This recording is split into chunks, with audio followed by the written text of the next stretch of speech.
Ναι, Γιάννη, έλα να το βάλουμε στην παρέα μας τον κύριο Καραμιτζάνη. Πείτε κύριε Καραμιτζάνη. Καλή σας μέρα. Καλημέρα, τι κάνετε? Καλημέρα. Σήμερα σας βλέπουμε με γραβάτα. Καλημέρα και στους φιλοξενούμενους. Είσαστε υποψήφιος? Ναι, είμαι υποψήφιος με το συνδυασμό δικαίωμα στην πόλη του Δημάρχου Γιώργου Καμίνη. Τώρα εμείς σας καλέσαμε βέβαια επειδή είστε και νομικός και ξέρετε και αυτά τα ασφαλιστικά και τα νομικά. Γεια σας κυρία Βόζεβενε. Χαίρετε. Υπάρχει θέμα με αυτούς τους ανθρώπους τους οποίους τους πήραν από τον λογαριασμό. Μπορεί να καθυστερήσει αυτό, να τους το επιστρέψουν? Κοιτάξτε, οι τράπεζες, κάποιες τράπεζες, όχι όλες, από συγκεκριμένη ταχύτητα, ναι, κατέσχον το κοινωνικό μερίσμα που έπεσε στους λογαριασμούς, γιατί συνήθως οι άνθρωποι έχουν ένα λογαριασμό ή το πολύ δύο σε μια τράπεζα, στους οποίους είχαν δεσμευτεί, είχαν δοθεί εντολές από το TaxisNet, δεσμεύσεως ποσών, τα οποία όμως θα έπρεπε να είναι κατασχετά. Για το συγκεκριμένο κοινωνικό μέρισμα, η πρόβλεψη του νόμου είναι συγκεκριμένη και λέει ότι δεν είναι κατασχετό, δεν είναι συνηθίσιμο με οποιαδήποτε οφειλή προς το δημόσιο, ασφαλιστικούς φορείς ή πιστωτικά ιδρύματα ή οποιοδήποτε τρίτου και προστατεύεται από κάθε κράτηση. Είχαμε καταγγελίες και για θέμα εφορίας. Πέρα από τα... Αυτό λέει ο κ. Καραμιτζάνη. Άρα δεν είναι θέμα. Για να το κάνουμε κατανοητό, δεν είναι τέτοιο. Να είμαστε λίγο πιο σαφείς. Το κοινωνικό μερίσμα διανέμεται κεντρικά από το TaxisNet στους δικαιούχους, γιατί και κεντρικά γίνανε οι αιτήσεις στο ηλεκτρονικό του σύστημα. Όχι μέσα από τις ΔΟΗ, γι' αυτό και δεν υπάρχει και εναλλακτικός τρόπος καταβολής του σε κάποιον που δεν έχει λογαριασμό. Άρα τι πρέπει να κάνουμε, μην μιλάμε παράλληλα. Για ξαναπείτε το αυτό να το καταλάβω. Εγώ που δεν πήρα τα λεφτά, γιατί χρώστακα, δεν μου τα έβαλε το TaxisNet ή μου τα πήρε η τράπεζα? Μπορεί να συμβαίνουν και τα δύο, είτε το ένα είτε το άλλο. Αλλά στην πράξη η τράπεζα έχει υποχρέωση να σας ενημερώσει για ποιο λόγο και βάσει ποιας διάταξης κατέσχε τα χρήματα. Συγγνώμη, εσείς έχετε καταγγελία ότι μπορεί το TaxisNet να μην έβαλε τα χρήματα σε μένα που τα δικαιούμαι γιατί χρωστούσα στην εφορία? Δηλαδή έγινε μια αυτόματη παρακράτηση πριν καν φτάσει στο λογαριασμό μου? Αδύνατον αυτό. Γιατί η νομική πρόβλεψη. Τότε πώς λέτε το αυτό που μπορεί να έχει γίνει, επειδή η εφορία και το κράτος πληρώνουν μέσω του τραπέζι της Ελλάδος με τα διατραπεζικά συστήματα, όπου υπάρχουν κάποιες καθυστερήσεις, σε κάποιες τράπεζες να φτάσουν τα ποσά πιο γρήγορα και σε άλλες τράπεζες που έχουν μια πιο πολύπλοκη διαδικασία. Άρα η κατάσχεση έγινε από τις τράπεζες σε όσους λίγους. Επειδή είχαν ενημέρωση από το TaxisNet ότι υπάρχει οφειλή. Από τις τράπεζες έγινε η παρακράτηση. Αυτό καταλαβαίνω. Έτσι δεν είναι? Ακριβώς. Γιατί δεν έρχονται έγγραφα πλέον. Να δούμε ποιος είναι ο υπεύθυνος. Αυτό η εφορία και κατάσχει τα ποσά δεν έχει να κάνει. Και βλέπουμε εδώ πέρα στα τηλεφωνήματα ότι υπάρχουν και άνθρωποι που λέει ότι δεν φάνηκε να μπήκε το κοινωνικό μέρισμα, ενώ έγινε δεκτό, φάνηκε ότι θα πάρει 666 ας πούμε ευρώ. Γι' αυτό δεν το πήρε. 666 ευρώ, αλλά λέει ότι είχε κάνει και πριν το Πάσχα και δεν τα πήρε. Δεν μπήκαν ακόμα. Υπάρχουν καθυστερήσεις. Υπάρχουν κάποιες περιπτώσεις που ελέγχονται. Δηλαδή κάποιες χιλιάδες. Κοιτάξτε όμως τώρα, εγώ θα επανέλθω σε αυτό, γιατί εγώ ζω αυτούς τους ανθρώπους καθημερινά. Τους βάζουμε σε μια διαδικασία πίστευτου εξευτελισμού και ταλαιπωρίας. Περισσότεροι από αυτούς έχουν και μια δυσκολία με τη γραφειοκρατία. Δεν είναι το πιο εύκολο να κάνεις, να πάνε στην τράπεζα, να πάρουν κάποια χρήματα για να πληρώσουν άμεσα μια ανάγκη, να μην κοπεί ένας λογαριασμός, να φύγουν από ένα κοινωνικό σύστημα. Τι λέτε όμως, αν μου επιτρέπετε, εξευτελισμό? Μπαίνουν σε μια ταλαιπωρία οι άνθρωποι. Εξευτελισμός είναι να πας να πάρεις 500 ευρώ. Πολλοί από αυτούς, ξέρετε, δεν είχαν καιρό να πάνε στην τράπεζα. Είναι σκληρός ο χαρακτήρας, δεν εξευτελίζονται έτσι εύκολα οι άνθρωποι. Να σας πω κάτι, οι άνθρωποι εξευτελίζονται καθημερινά όταν είναι σε Είναι σκόπιμο να αντιληφθούμε. Προσέξτε, άλλο λέω. Είναι σκόπιμο να αντιληφθούμε ότι πλέον και η εφορία έχει μπει στην ηλεκτρονική εποχή. Σας λέω ένα απλό παράδειγμα, δεν είναι μόνο για το κοινωνικό μέρισμα. Για να νοικιάσει ένα σπίτι χρειάζεται να έχει πρόσβαση στο διαδίκτυο του TaxisNet, γιατί αλλιώς δεν μπορεί να επικυρώσει το θερημένο συμβόλαιο από τον ιδιοκτήτη. Δεν μπορεί να αλλάξει, ας πούμε, το ρεύμα στη ΔΕΗ αν δεν έχεις κωδικούς τάξης. Άρα νομίζω τα περί γραφειοκρατίας είναι λίγο υπερβολικά, δεδομένου ότι είναι από τις πρώτες διαδικασίες παροχών του κράτους που διεκπεραιώθηκε σε κίνηση και ολοκληρώθηκε ηλεκτρονικά. Με συγχωρείτε, διαβάσατε την είδηση ότι σε μια σκανδιναβική χώρα κάνανε τσεκ στο αίμα του άλλου? Εκεί θέλετε να πάμε στην ηλεκτρονική διακυβέρνηση? Σκανάρανε το αίμα του, το διάβασες Γιάννη? Κάνανε DNA. Σκανάρανε το αίμα του και πλήρωσε στην εφορία το ποσόλι. Ταυτοποιήθηκε δηλαδή από το αίμα ή ο Βεβαίως. Ήταν μεγάλος αποτέλεσμα. Όχι, είναι το καινούργιο σύστημα. Είναι το καινούργιο σύστημα στη Σκανδιναβία. Το κάναν. Δεν είναι βγει σε φορές να σου πάρουν αίμα. Όχι αίμα, σκανάρανε. Εκτός από μεταφορικά. Θα σου πίνουνε το αίμα στην κυριολεξία. Τρελάθηκα. Μα το είδα και σε φωτογραφίες που δείχναν ότι σκανάρανε εδώ. Κύριε Καμιτσάνη, βάλτε μια τελεία. Αλλά αυτά είναι υπερβολές, ωστόσο. Εντάξει, έγινε για πρώτη φορά επεξεργασία 800.000. Αυτό είπαμε. Εγώ το λέω από το πρωί. Έτσι. Δηλαδή σε κάποιες άλλες εποχές θα είχαμε 6 μήνες τους ανθρώπους στην ουρά να πάμε. 6 όχι, 6-16. Λίγα χρήματα. Σύμφωνοι. Αυτό που λέω Μανώση είναι καλά. Επιτρέψτε μου, αλλά ένα λεπτό.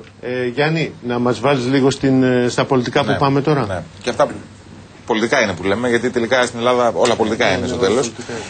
Η ουσία είναι ότι μπαίνουμε στην ελληνική εβδομάδα και η εικόνα που υπάρχει για τα επιτελεία, Γιάννη, θα συμφωνείς μαζί μου, είναι ότι ο κοινός εχθρός όλων, και όσο και σας φανεί απίθανο και απίστευτο, υπάρχει κοινός εχθρός όλων των κομμάτων, είναι το κόμμα του καναπέ.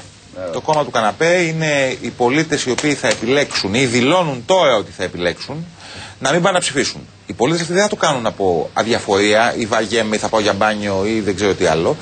Θα εκδηλώσουν έτσι απέναντι σε όλα τα κόμματα, είτε είναι κυβερνητικά είτε είναι στην αντιπολίτευση, την οργή τους, την απογοήτευσή τους για ένα σύστημα που, όπως το θεωρούν αυτό, είναι διεφθαρμένο, είναι αποτελεσματικό, θα γυρίσουν την πλάτη στο πολιτικό σύστημα. Αυτό λοιπόν. Όποιος γυρίσει στους δρόμους το βλέπει. Μιλάτε και για τις αυτοδιοικητικές ή μόνο για τις περισσότερο στις δημοτικές, επειδή είναι στους Δήμους, επειδή είναι και. Πρέπει να διοικηθούν και οι πόλεις μας. Προφανώς και η χώρα πρέπει να διοικηθεί. Και στις ευρωεκλογές αυτή τη φορά δεν ξέρουν οι πολίτες τη σημασία που έχουν οι ευρωεκλογές. Και γι' αυτό είπα χωρίς δική τους ευθύνη. Είναι ανενημέρωτοι διότι η ατζέντα δεν έχει ανοίξει για τα θέματα των ευρωεκλογών, για τη σημασία της επόμενης πενταετίας με την συνθήκη της Λισαβόνας που ισχύει εδώ και 2 χρόνια και για τις δυνατότητες που έχει η Ελλάδα να συμβάλλει στην υπεράσπιση των συμφερόντων. Όμως η ατζέντα των ηγεσιών των κομμάτων και του δικού σας επιλέγει να είναι στο εσωτερικό περισσότερο στραμμένο και λιγότερο σε αυτά που λέτε εσείς. Και θυμηθείτε με ότι η εβδομάδα που θα έρθει για να πολεμηθεί το κόμμα του καναπέ, το οποίο ξαναλέω δεν είναι ο πολίτης ο οποίος βαριέται, δεν θέλω να συμμετάσχω, γυρνάω την πλάτη μου στα κόμματα, γιατί γιατί στη Νέα Δημοκρατία μου έχουν φορολογήσει το σπίτι, γιατί στο ΣΥΡΙΖΑ δεν με πείθει και ο Τσίπρας που δεν ξέρει τι θέλει να κάνει με το ευρώ και τη δραχμή, γιατί με το Πασόκ έχω κουραστεί τόσα χρόνια. Για 1002 λόγους, αλλά είναι συνολικό. Και μου λένε δημοσκόποι ότι στο κόμμα του καναπέ είναι από όλα τα κόμματα. Δεν είναι δηλαδή νεοδημοκράτης αυτός που κάθεται μόνο. Δεν είναι του ΣΥΡΙΖΑ μόνο. Αυτό δεν είναι τα πάντα. Δεν είναι όμως. Πρόσεξε. Μην ξεχνάμε τις τελευταίες εκλογές του 2012, στις κρίσιμες εκλογές του 2012, είχαμε 50% αποχή. Και εδώ μπορεί να είναι ακόμα μεγαλύτερη. Στις ευρωεκλογές. Προσέξτε όμως κάτι. Πρόσεξε όμως κάτι. Θυμάμαι παλιότερα με τις ευρωεκλογές που πηγαίνανε για μπάνιο οι άνθρωποι. Πρόσεξε όμως κάτι. Το είπε η κυρία Βόζεμπεργκ αυτό. Πρόσεξε, όχι. Ήταν αδιαφορία. Εδώ μιλάμε όλοι μαζί, λέει ο κύριος Μπρισίμ, το αυτή μας. Δεν έχω ολοκληρώσει τη φράση. Εσύ μιλάς. Το είπε η κυρία Βόζεμπεργκ. Το είπε η κυρία Βόζεμπεργκ. Και ποτέ. Το είπε η κυρία Βόζεμπεργκ αυτό. Ότι η ατζέντα δεν είναι ευρωεκλογική, να το πω έτσι αδόκιμα. Είναι καθαρά θέμα δημοψηφισματικού χαρακτήρα, το οποίο έχουν δώσει και οι δύο ηγέτες των μεγάλων κομμάτων. Και ο κ. Σαμαράς και ο κ. Τσίπρας και πόσο μάλλον ο κ. Βενιζέλος. Πόσο μάλλον ο κ. Βενιζέλος, ο οποίος έχει συναρτά την παρουσία της ελιάς στις ευρωεκλογές με το αν θα έχουμε κυβέρνηση την επόμενη μέρα. Άρα τι μου λέτε για ευρωεκλογές? Είναι ευρωεκλογές αυτές που περνάμε? Θυμάστε ευρωεκλογές που να μην είχε ατζέντα δημοσκοπικού χαρακτήρα? Θα σας πω κάτι άλλο. Ποιες ήταν αυτές? Παλαιότερα, μην ξεχνάτε ότι οι ευρωεκλογές γίνονται αναπενταετία. Παλαιότερα οι ευρωεκλογές είχαν μεγάλα ποσοστά αποχής από αδιαφορία. Τώρα αυτό που καταγράφει και επισημαίνει ο κ. Σαραντάκος είναι ότι είναι από αποδοκιμασία. Όμως, επειδή είναι η πρώτη φορά που είναι σταυρός προτίμηση. Πώς είπατε? Διαφωνείτε σε αυτή την ανάλυση ότι υπάρχει ένας κόσμος που δεν θέλει να πάει για αυτόν τον λόγο? Ναι, αλλά με μία διαφορά. Εκεί βάζω εγώ τη διαφορά. Ότι δεν έχουν ενημερωθεί πόσο σημαντικό είναι αυτή τη φορά η συμμετοχή. Και η συμμετοχή δεν είναι μόνο σημαντική για να μην καταγραφεί η διαμαρτυρία, αλλά γιατί μπορεί να δοθεί το εσφαλμένο μήνυμα στην Ευρώπη ότι δεν μας ενδιαφέρει η πορεία της Ευρώπης. Όμως, αν ενημερωθούν, πείθονται. Θα σας πω κάτι. Επειδή γυρίζω εγώ όλη την επικράτεια, Θυμηθείτε ότι η εβδομάδα που έρχεται θα είναι εβδομάδα πόλωσης. Επειδή γυρίζω όλη την επικράτεια, κύριε Σαραντάκο, όπως όλοι οι υποψήφοι γυρίζουμε όλη την επικράτεια, αντιλαμβανόμαστε ότι όταν ενημερωθούν μεγάλα στρώματα του πληθυσμού μας αντιλαμβάνονται τη σημασία και η συμμετοχή είναι αναγκαία αυτή τη στιγμή. Η αποχή δηλαδή δεν είναι πολυτέλεια, δεν έχουμε δικαίωμα να δώσουμε μήνυμα ότι δεν μας ενδιαφέρει η ευάτηση της Ευρώπης και ό,τι μπορούμε να κάνουμε την επόμενη πενταετία. Θα μας επιτρέψετε ένα λεπτό να κάνουμε, όχι ακριβώς, ένα λίγο παραπάνω, ένα διάλειμμα και θα επιστρέψουμε.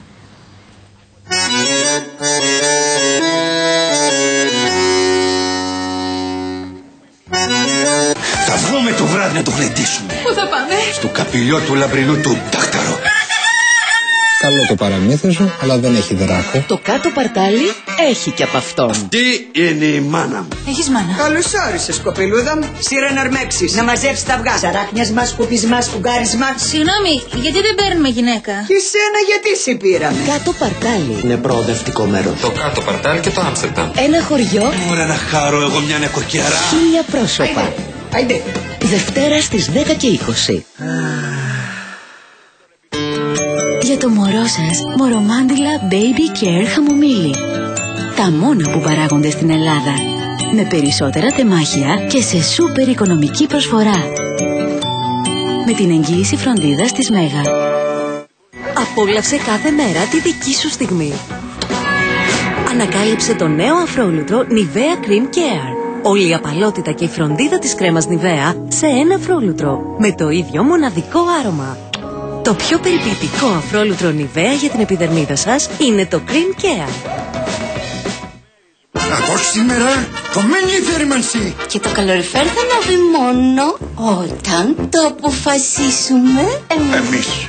Ως πότε θα αφήνετε τους άλλους να αποφασίζουν για εσάς? Επιλέξτε φυσικό αέριο για απόλυτη ανεξαρτησία και άφθονη θέρμανση. Εγκαταστήστε εύκολα και απλά τον δικό σας Λέβητα φυσικού αερίου και απολαύστε τουλάχιστον 40% οικονομία στη θέρμανση και άφθονο ζεστό νερό στη στιγμή, χωρίς να κάνουν άλλοι κουμάντο στο σπίτι σας. Καλέστε τώρα το 1133 και ενημερωθείτε για τα προγράμματα χρηματοδότησης και τις προσφορές στα τέλη σύνδεσης. Φυσικό αέριο Αττικής. Δευτεριά στη θέρμανση.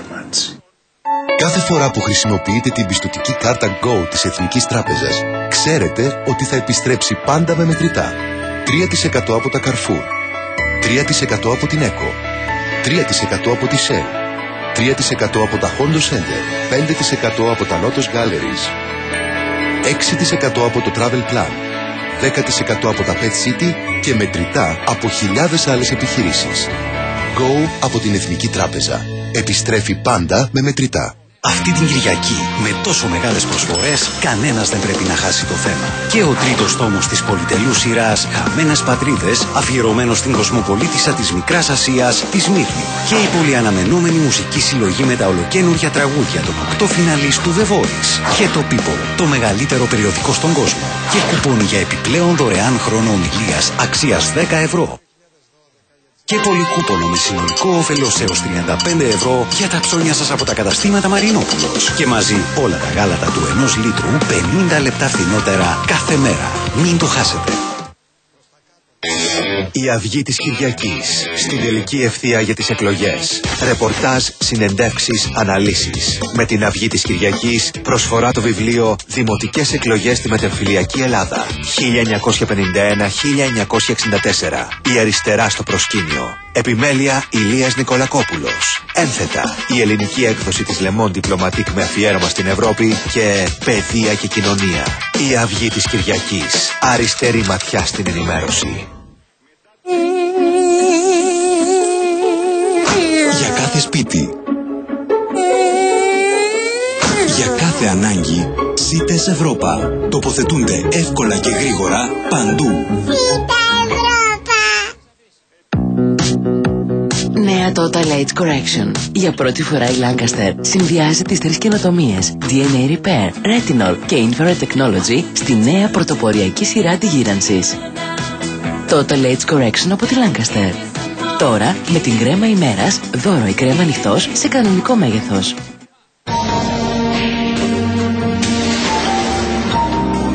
Κυριακή με τη Real News. Γιούγκερμαν, το συναρπαστικό μυθιστόρημα του Καραγάτζη από τις εκδόσεις της Εστίας. Μαζί.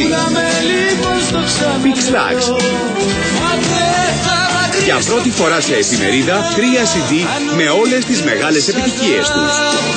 Και Real Taste, 15 πολίτικες συνταγές από τη Μαρία Εκμεκτσίογλου και νόστιμες μαγιάτικες γεύσεις από τον Γιώργο Γεράρδο. Real News, η αληθινή εφημερίδα.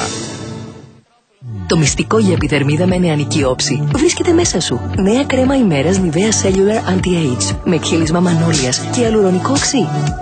Κάνει τα κύτταρα της επιδερμίδας σου να συμπεριφέρονται σαν νεότερα. Μειώνει ορατά τις ρητίδες και χαρίζει πιο σφριγγυλή επιδερμίδα. Νέα ολοκληρωμένη σειρά Nivea Cellular Anti-Age από την Nivea. Κάνω αυτή τη δουλειά 30 χρόνια. Έχει τις δυσκολίες της, αλλά μ' αρέσει να προσφέρω. Και όταν με πιάνει αυτός ο πόνος στη μέση, έχω τη λύση. Voltaren Emul Gel. Απορροφάτε γρήγορα και δρά ακριβώς εκεί που πονάτε. Με διπλή δράση. Σταματά τον πόνο, καταπολεμά τη φλεγμονή. Και είστε έτοιμοι να συνεχίσετε τη μέρα σας. Voltaren Emul Gel. Η χαρά της κίνησης. Το Σάββατο με τα παραπολιτικά στο Αλάτι και Πιπέρι, ένα μεγάλο αφιέρωμα στα μυστικά της ποντιακής κουζίνας. Πώς να φτιάξετε πενιρλί, βαρένικα, σουλού και φτέ και όλα τα παραδοσιακά της πιάτα. Ακόμη οι νόστιμες πίτσες και ζυμαρικά με ζέδες για ούζο, μαγειρέματα με φρέσκα τυριά, γλυκά με γιαούρτι και δροσερά επιδόρπια. Γευτείτε τα σε 65 δοκιμασμένες συνταγές. Το Σάββατο με τα παραπολιτικά. Απαλότητα που ξεπερνά το μετάξι. Νέα σειρά Παντέν Προβέα απαλά και μεταξένια και ξηρό λάδι με βιταμίνη Ε. Για μαλλιά πιο απαλά και από το μετάξι. Παντέν. Για να προχωρήσεις μπροστά, πρέπει πρώτα να κοιτάξεις πίσω. Και όλα αυτά που στην αρχή μοιάζουν με απλές εικόνες, να τα δεις να ζωντανεύουν και να αναβιώνουν μπροστά στα μάτια σου όλη την παραγωγική μας ιστορία. Από τον πυλό στο μάρμαρο και στο μπαρούτι, από την ελιά και το λάδι στο νερό και στο μετάξι, από το Βόλο στη Λέσβο και από εκεί στο Σουφλί, από τη Στυμφαλία και τη Δημητσάνα ως την Τίνο και τη Σπάρτη, παντού. Ένα ταξίδι που θα σε κάνει να καταλάβεις ότι οι Έλληνες ήξεραν πάντα να αξιοποιούν τους φυσικούς πόρους, να δημιουργούν, να καινοτομούν και τελικά να προχωράνε μπροστά. Αυτό το ταξίδι κάνουμε πάνω από 10 χρόνια τώρα στο Πολιτιστικό Ίδρυμα του Ομίλου Πειραιώς. Και σήμερα ξεκινάμε ένα νέο κύκλο για τον πολιτισμό και το περιβάλλον. Μέσα από τα 7 και σύντομα 9 μουσεία μας σε όλη την Ελλάδα, τις πρωτότυπες εκδόσεις, τα ερευνητικά και εκπαιδευτικά προγράμματα, τη βιβλιοθήκη, αλλά και μέσα από το ανεκτήμητης αξίας ιστορικό αρχείο στην Αθήνα. Αυτή είναι η κληρονομιά μας. Αυτή είναι η ταυτότητά μας. Θα τον λιώσω. Σύμμαχοι από εδώ και πέρα. Ο Μαυρίτης κατάφερε ό,τι δεν μπόρεσε κανείς. Μας ενώσουσαν αδελφιά. Θα καταθέσεις εναντίον του. Ναι, θα είμαι δικό σου μάρτυρας υπεράσπισης. Νέα πρόσωπα. Ασφάλεια, να μην περάσει κανένα. Σε δύσκολες αποστολές. Σόνια, ποια είναι? Ό,τι έκανα στον αδερφό μου το έκανα και στο λαγό. Ποια είσαι? Η γιαγιά σου. Κλεμμένα όνειρα. Εσύ είσαι λοιπόν πηγή του κακού. Δευτέρα στις 9 και 4. Για απολύμανση χωρίς φλόριο και ονειρεμένο άρωμα, νέο Kleenex καθαριστικό πατώματος. Μέγα μου.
Λοιπόν, 8 και 11 πρώτα λεπτά. Σάββατο πρωί, 10 του μηνός, εδώ είμαστε ζωντανά στο Μέγκα. Συζητάμε και για το κοινωνικό μέρισμα αλλά και το τι θα γίνει μετά. Θα μας πει ο κ. Κουτουμάνης λίγο για το θέμα και των συντάξεων. Έλεγα ο Γιάννης μας έλεγε ότι θα απολωθεί το κλίμα. Τελευταία εβδομάδα νομίζω ότι θα υπάρξει πολύ μεγάλη σύγκρουση και σε προσωπικό επίπεδο μεταξύ του κ. Σαμαρά και του κ. Τσίπρα. Πληροφορούμε ότι και οι καμπάνιες των δύο κομμάτων θα προσαρμοστούν στο κλίμα της πόλωσης. Σας εξήγησα γιατί θέλουν να πολεμήσουν τον εχθρό που σας ξαναλέω είναι το κόμμα του καναπέ, των ανθρώπων εκείνων δηλαδή που δεν θα πάνε, που δηλώνουν τώρα ότι θα πάνε στην κάλπη, όχι γιατί βαριόνται ή γιατί θέλουν να πάνε για μπάνιο, γιατί θέλουν να γυρίσουν την πλάτη τους στο πολιτικό σύστημα συνολικά και επιμέρους, γιατί το ΣΥΡΙΖΑ δεν πείθει για το τι θέλει να κάνει, γιατί θέλουν να εκφράσουν την αντιδράση τους. Γιάννη, αυτό που είπε ο κύριος Παναγούλης, πώς το βλέπουν? Ότι θα στηθούν δικαστήρια. Θλιβερό. Επικίνδυνο, σαν τοποθέτηση ειδικά από έναν βουλευτή. Η δήλωσή του ότι εγώ είμαι τρομοκράτης και θα τρομοκρατώ, όλα αυτά τα θεωρούν θλιβερά έως επικίνδυνα. Έτσι. Το ερώτημα δεν είναι πώς το βλέπει η κυβέρνηση. Το ερώτημα είναι πώς το βλέπει ο ΣΥΡΙΖΑ. Το ερώτημα είναι πάμε σε άλλες εποχές. Μην υπογράψεις γιατί θα μπεις φυλακή. Δώσουν ένα τόνο, δεν σημαίνει ότι το εννοούν κυριολεκτικά. Να μην το λένε άνθρωποι που δεν θα είναι δημόσια πρόσωπα, δεν είναι παιδιά 5 ετών. Το λέω, αλλά δεν το εννοώ. Δεν υπερασπίζομαι τα λόγια. Απλά λέω ότι πολλές φορές οι υπερβολές, ιδίως από το βήμα της Βουλής, είναι κάτι. Δεν είναι η πρώτη φορά που ο κ. Παναγούλης κάνει τέτοιου είδους υπερβολές στα Κύριε Κανάκη, ο κ. Τσίπρας δεν το αποδοκίμασε τον κ. Παναγούλη. Από ό,τι άκουσα, καταρχήν να πω το εξής, ότι αφορά τον κ. Παναγούλη. Αν με ρωτάγατε εμένα, ποτέ θα μίλαγα έτσι. Να το ξεκαθαρίσω. Εκείνο που άκουσα. Τι σημαίνει δεν θα μιλάγατε έτσι, δηλαδή? Νομίζω ότι είναι ένας τρόπος έκφρασης, ο οποίος ούτε μου ταιριάζει και νομίζω είναι υπερβολικός. Απαράδεκτο. Δεν είναι υπερβολικός, είναι απαράδεκτο. Και διχαστικός. Είμαι ποιητής γιατί ο καθένας κρίνει τον εαυτό. Κρίνεται. Ναι, κρίνεται και από τους ψηφοφόρους. Θα σας πω, δεν είναι μόνο ο κ. Παναγούλης που έχει πει υπερβολές από το βήμα της Βουλής κατά καιρός. Εντάξει, τώρα το θέμα δεν είναι να στήσουμε ένα δικαστήριο και να τον δικάσουμε, θα κρυφτεί και από τους ψηφοφόρους. Μα δεν το είπα αυτό. Ένα λεπτό, με ρωτάτε τη γνώμη μου. Τη γνώμη μου λέω. Ο αρχηγός σας είπε ότι άμα εξετάσουμε μια σύμβαση και αυτή η σύμβαση δεν είναι συμφέρον προς το ελληνικό δημόσιο, αυτοί θα πάνε φυλακοί οι άνθρωποι. Εγώ εκείνο που άκουσα στην όλη δήλωση είναι ότι θα υπάρχουν εξεταστικές επιτροπές. Δεν είναι η πρώτη φορά που το λέει κάποιος. Και ο Πρωθυπουργός το είχε πει. Και νομίζω ότι όπου υπάρχουν σκιές θα πρέπει να εξετάζονται. Το βάζω σε ένα ευρύτερο. Γιατί πολίτες τα λέει 7 χρόνια. Πολλές δεκαετίες τώρα. Το μνημόνιο είναι σκιά. Το πώς φτάσαμε στο μνημόνιο κάποια στιγμή πρέπει να συζητηθεί. Είναι σκιά. Μπορεί να πάνε άνθρωποι φυλακή. Δεν πάει κανένας φυλακή. Πάλι μιλάω τη γνώμη μου για το μνημόνιο. Πρέπει είναι συγκεκριμένες πράξεις και ενέργειες που αν έχουν γίνει θα κρυθούν. Θα κρυθούν πολιτικά, δεν θα κρυθούν με όρους ποινικής δίωξης. Προφανώς. Θα κρυθούν ένα λεπτό. Καταρχήν δεν μπορούν να πάνε φυλακή διότι. Άλλο αυτό, πολιτικά είναι. Υπάρχει και μια διαδικασία στη Βουλή. Ποινικής δίωξης είναι άλλη. Σωστά τώρα. Υπάρχει και μια διαδικασία στη Βουλή. Σωστά τα λέει η κυρία συνάδελφος όμως. Όταν χρησιμοποιούν νομικούς όρους πρέπει να είμαστε ακριβείς. Λοιπόν, να τελειώσει ο κύριος Κανάκης που είναι γιατρός. Εν πάση περιπτώσει, εγώ δεν είμαι νομικός. Εγώ λέω ότι. Γιατί τον έχετε βάλει στη μέση στον άνθρωπο. Όχι, κανένα πολιτικό. Είναι και ευκαιρία να μαθαίνω. Γιατί είναι πολύ καινούργια διαδικασία για μένα. Και στις Βρυξέλλες θα ήταν ωραία να τα πάτε. Εγώ λέω το εξής. Είναι μια πολιτική διαδικασία. Αλλά υπάρχουν, από όσο ξέρω, διαδικασίες στη Βουλή, εξεταστικών επιτροπών και μια διαδικασία που μπορεί να οδηγήσει. Αν λοιπόν υπάρχει κάθε φορά η πλειοψηφία της Βουλής θεωρεί ότι για ένα θέμα θα πρέπει να εξεταστεί και να βρεθούν αν υπάρχουν συγκεκριμένες ευθύνες, αυτό πρέπει να γίνει. Το είχε πει και ο σημερινός Πρωθυπουργός. Καταλαβαίνω ότι αυτό λέει ο κύριος Τσίπρας και αυτό είναι. Τώρα, εκφράσεις. Ο κύριος Παναγούλης. Σας λέω. Όταν είναι σε ένα κόμμα δεν ανήκει. Κάτσε να τελειώσει ο κύριος Κανάκης. Ο κύριος Κανάκης λέει: εγώ τα αποδοκιμάζω αυτά. Σας λέω, είναι πολύ σημαντικό. Καταλαβαίνω ότι δεν είναι αυτό που εννοεί ο κύριος Τσίπρας. Σε τόσο κεφαλαιότητα σημασίας ζητήματα. Πρέπει να είναι να ξεκαθαρίσω. Δεν μπορούμε να εγκαλούμε τον κύριο Κανάκη για το τι λέει ο κύριος Παναγούλης. Όχι, μα δεν τον εγκαλέσαμε. Είπε ο άνθρωπος. Δεν είπα για σένα. Για μένα είναι σαφές. Το λέω ότι δεν θα μίλαγα ποτέ έτσι όπως δεν μιλάω. Δεν θεωρώ ότι αυτού του είδους η πόλωση, την οποία την έχουμε δει από πολλές πλευρές, ούτε βοηθάει τη συζήτηση και απλά μια κουβέντα μόνο αυτό, οδηγεί ακόμα περισσότερο σε ένα πολίτη που είναι θυμωμένο να αντιδρά οργισμένα στην καλπημένα. Επειδή είπατε και για το κόμμα του Ταναπέ, και έχετε δίκιο, υπάρχει πολλοί κόσμος ο οποίος γυρίζει την πλάτη στις εκλογές. Εμένα αυτό με φοβίζει. Διότι μία εκδοχή είναι να μην έρθει να ψηφίσει, το οποίο είναι κακό γιατί δεν θα δικαιούται μετά να μιλάει για το τι έγινε. Πολύ μια σωστό. δεύτερη εκδοχή. Πολύ σωστό. Μια δεύτερη εκδοχή όμως είναι να έρθει να ψηφίσει οργισμένα. Και αυτό επίσης μπορεί να είναι ακόμα πιο επικίνδυνο. Αυτό όμως είναι πολύ σοβαρό ενδεχόμενο. Η οργή, ο φόβος και η ανησυχία για το μέλλον κυριαρχούν σήμερα σε πάρα πολύ μεγάλο μέρος του κόσμου και με αυτά τα κριτήρια δυστυχώς θα ψηφίσει. Και το αποτέλεσμα των ευρωεκλογών έχει σημαντικότητα, όπως συμφωνείς Γιάννη μου, πολιτικό μήνυμα. Πολιτικό μήνυμα. Ακόμα για το αν θα επιβιώσει όχι η κυβέρνηση. Κυρία Βόζα, συγγνώμη, δεν μπορούμε όμως να λέμε τον κόσμο μην κάθεσαι στον καναπέ, έλα να ψηφίσει, αλλά μην ψηφίσει οργισμένα. Καλό είναι να σηκωθεί από τον καναπέ του, να πάει να ψηφίσει και να ψηφίσει ό,τι θέλει. Κύριε Χασαπόπουλε, καταρχάς, κύριε Χασαπόπουλε, χειρότερο είναι να ψηφίσει με οργή. Ο πολίτης ξέρει τι θα κάνει. Εγώ θέλω να πω το εξής. Σε αυτές τις ευρωεκλογές, επειδή υπάρχει για πρώτη φορά με τον νόμο σταυρός προτίμησης, θα ψηφιστούν και πρόσωπα. Δηλαδή ένα τμήμα των συμπολιτών μας ενεργοποιείται προκειμένου να αποφασίσει ποιους θα στείλει στην Ευρωβουλή για να εκπροσωπήσουν τη χώρα. Και επιπρόσθετα, εγώ πιστεύω ότι την τελευταία στιγμή, παρά την πόλωση που έχει πολιτικά χαρακτηριστικά αντιπαράθεσης, οι πολίτες δεν θα πριτανεύσει στην επιλογή τους η οργή και ο θυμός, αλλά η λογική. Και αυτό είναι που ελπίζω. Και όχι μόνο η λογική. Η οργή δεν είναι η πρώτη φορά που τη βλέπουμε, έτσι. Για να μην η οργή, προσέξτε. Εγώ ξέρω. Και κυρίως το 12. Όχι, το 9, θέλω να σας πω, ότι ένα μεγάλο ποσοστό, Γιάννη, δεν θα κάνω λάθος, των νεοδημοκρατών τότε το 9, οργισμένοι από τον Καραμαλή, Βατοπέδη, ιστορίες και τέτοιο άλλο, έμεινε σπίτι του. Με αποτέλεσμα να πει ο Παπανδρέου το 12 μονάδες διαφορά είχε χάσει τότε. Χωρίς να ψηθεί για τα πολιτικά, γιατί του κόψαν το μισθό και τη σύνταξη. Όχι, εγώ δεν θα κάνω ψυχανάλυση. Το 12 ήταν αλλιώς. Η κοινωνική οργή όμως είναι πολύ πιο επικίνδυνη. Κοινωνική είναι η οργή που εκφράστηκε. Και υπάρχει όμως και μια άλλη διάσταση που δεν τη βάλαμε, και επειδή εδώ είναι δύο υποψήφιοι ευρωβουλευτές, πρέπει να το πούμε. Γιατί υπάρχουν πάρα πολλοί υποψήφοι. Σε αυτό το σύστημα, ο πολίτης έχει δικαίωμα να ψηφίζει ό,τι θέλει. Αλλά δεν είναι νήπιο. Ο πολίτης έχει και την ευθύνη της ψήφου. Έτσι. Και γι' αυτό το λέω για ένα επιπλέον λόγο. Και το λέω και η κυρία Βόζη για ένα επιπλέον λόγο. Να έχει στο μυαλό του ποιον θα σταυρώσει. Έτσι, αυτό είπα. Διότι αν σταυρώσει κάποιον επειδή το γνωρίζει, επειδή κλωτσούσε καλά την μπάλα, επειδή έβαζε την μπάλα στο καλάθι, επειδή έκανε καλή πασαρέλα, επειδή τραγουδάει ωραία, λοιπόν φοβάμαι ότι ο πολίτης αυτός, ο οποίος ψηφίζει κάποιον μόνο επειδή τον ξέρει, επειδή ήταν καλός ποδοσφαιριστής, καλός μπασκετμπολίστας, καλός ποδοσφαιριστής, μόνο με αυτά τα κριτήρια είναι λάθος. Λοιπόν, ένα λεπτό να μας πει και ο κύριος Καραμιτσάνης. Αλλά πώς ψηφίζει ο πολίτης είναι υπεύθυνος. Ο κύριος Καραμιτσάνης να μας πει.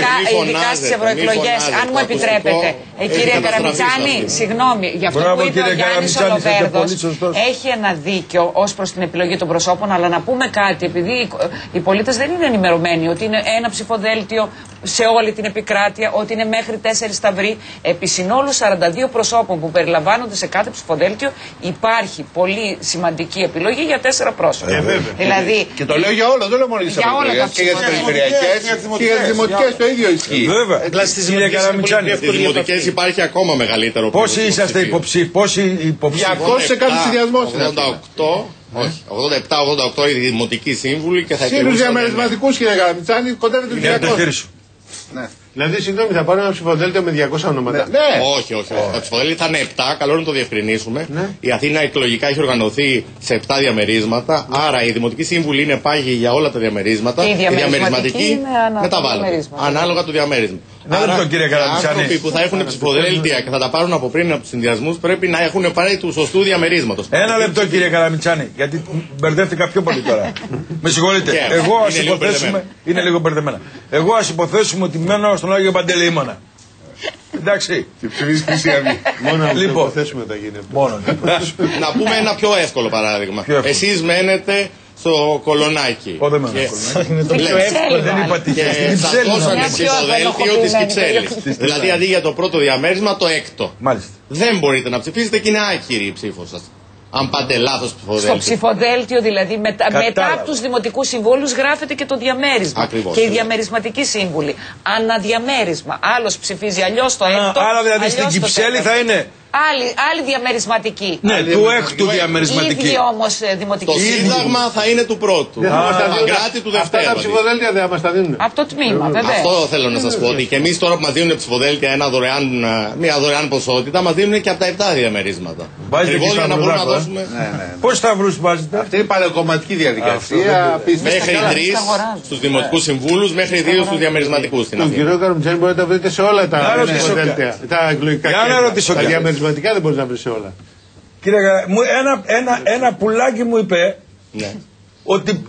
ότι ζητάνε λεφτά περιφερειακά κανάλια για να βγουν οι ευρωβουλευτές. Είναι αλήθεια? Και οι υποψήφοι δημοτικοί. Και οι υποψήφοι δημοτικοί. Εγώ σας διαβεβαιώνω ότι δεν το συνάντησα αυτό. Ρητά και ως δημοτικό σύμβουλο δεν το συνάντησα, αλλά το έχω ακούσει και εγώ. Δεν το συνάντησα ποτέ. Γιατί πηγαίνω στην περιφέρεια και μιλώ στα τοπικά κανάλια. Δεν συνέβη κάτι τέτοιο. Ούτε το άκουσα, ειλικρινά. Υποθέτω εμένα δεν θα μου το έλεγε και ποτέ κανένας. Γιατί είναι? Εμάς πάλι μας λένε και τα ποσά. Ο αριθμός καλή επιτυχία. Εγώ σας ευχαριστώ. Καλή επιτυχία στους υποψηφίους. Έχουμε φτάσει για παράδειγμα